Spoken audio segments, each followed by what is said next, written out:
As I promised, I'll be on the move, pretty busy moving forward. But what we're talking about today is change is on the other side of hard. So um, change is on the other side of hard, and this is a key concept to get to achieve anything in life. Is understanding that pain is a necessary thing to bring growth and development. Um, a lot of people, especially people who live by their carnal nature, really wrestle with this. And, you know, if you let it, your flesh will come up with ever more ingenious ways to avoid pain and discomfort, you know. Um, but pain is a requirement for growth and development. It comes with the territory. One of the things you hear me say very often is you have to learn to be comfortable with the uncomfortable. It's just a requirement. I was talking to a brother yesterday just about how a lot of people they don't they don't realize the amount of effort, uh, the amount of pain, the amount of diligence and time it takes to bring a certain result in a particular area. And this is due to because people don't commit. Like there's a level of commitment it takes to. There's a level of commitment you have to make in order to. And I don't even know if commitment is the right word. Maybe there's a level of desire you have to achieve some type of goal or whatever it might be. There's a level of desire that is required in order to, some people call it having that dog in you, or there's a level of determination that you have to have. And what you find, especially in the religious sphere, when it comes to people claiming to be about the Bible, about the Word, and where people want to change stuff about themselves spiritually and everything. Again, there's a lot of that dealing with change in that particular area. That can be some of the most uncomfortable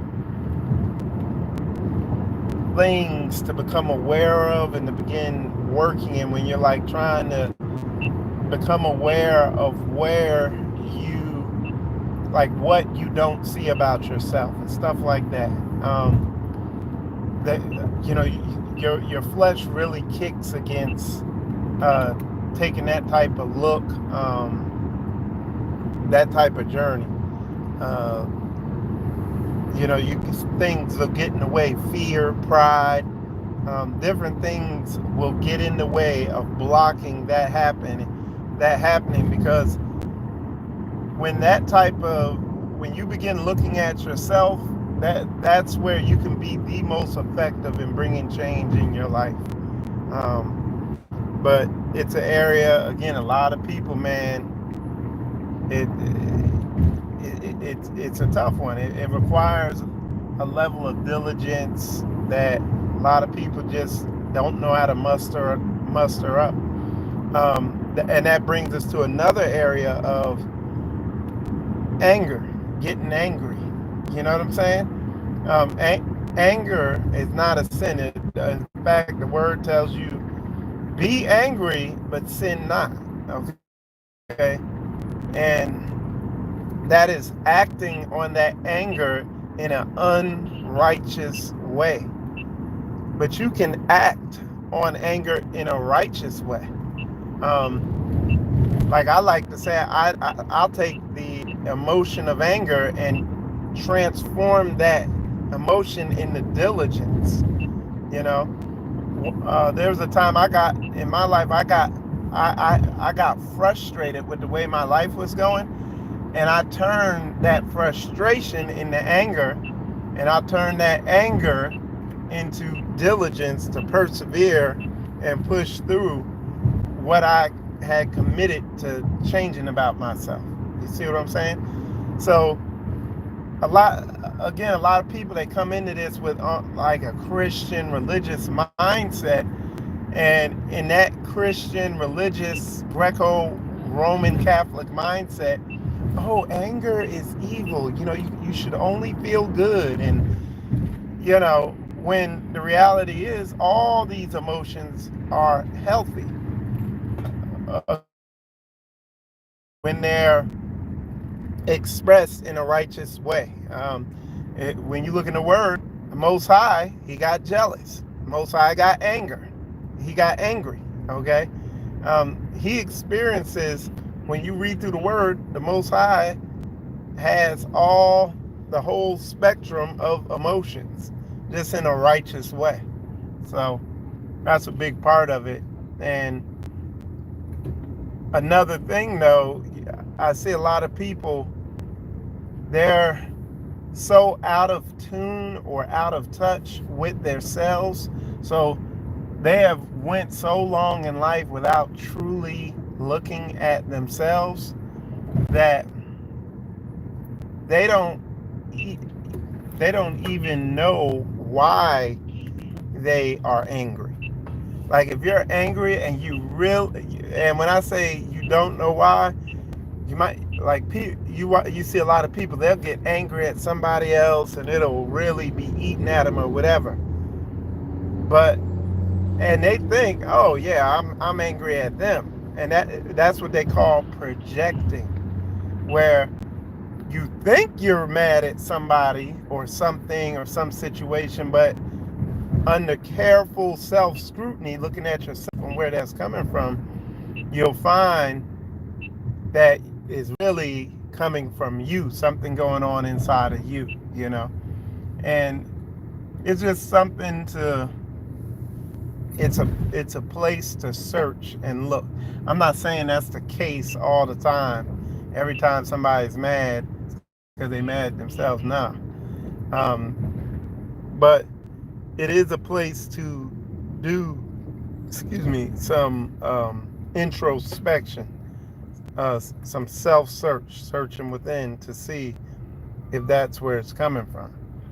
And how do you know when your anger is righteous or whether it's unrighteous? How do you know whether you have something going on within, or if it's something truly that is actually external to be mad at? Well, it's simple. Look at the Word. What does the Word say? You know what I'm saying? Particularly, what comes to mind for me is the book of Proverbs. So the book of Proverbs and the book of Sirach. Those are good books to get into and meditate on, because they break everything down to the granular level. They break Torah down to the granular level. So you can look in that book and clearly see, without any ambiguity or vagueness or anything, whether you can assess your feelings under the microscope of the Word. You know what I'm saying? Know whether you need to cast it down or how you need to deal with it. So, but anyway, that's why I wanted to come on here and say, like I said, I'll probably be on tomorrow at some point, or maybe even later on today, if I get something I want to bring out. But with that said, I appreciate all y'all tuning in. I'm Michael Israel. You're watching Spiritual Combat. Shalom, shalom.